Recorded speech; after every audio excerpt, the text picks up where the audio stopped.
Ang awiting bayan ay isa sa matandang uri ng panitikang Filipino na lumitaw bago pa man dumating ang mga Kastila.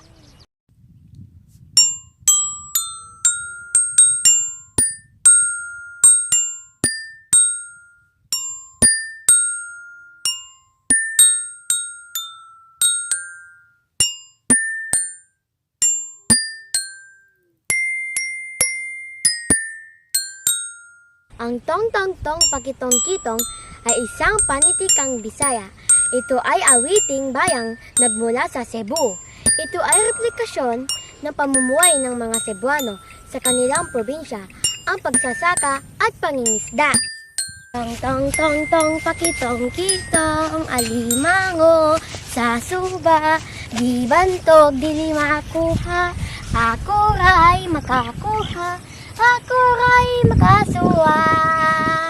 Tong tong tong tong pakitong kitong alimango sa suba, di bantog dili makuha. Ako ray makakuha. Ako ray makasuwa. Ang kantang ito ay patungkol sa galaw ng mga isang malaking talangka. Ito ay isang masayang kanta na kadalasang nilalagyan ng aksyon ng mga bata gamit ang kanilang mga daliri.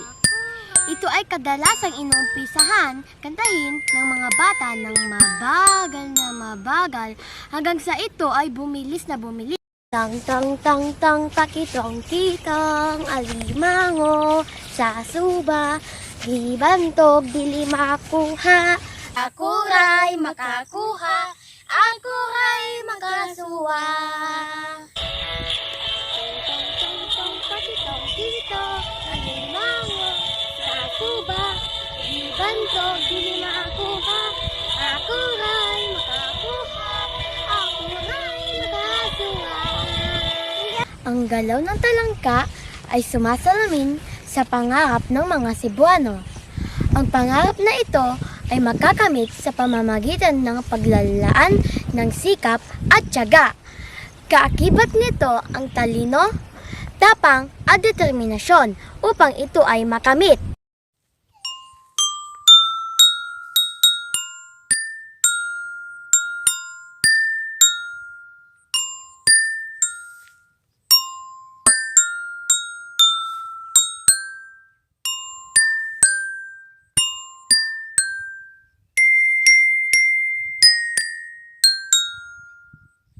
Ito po si Reyna si Askat, ikapitong baitang. Paalam!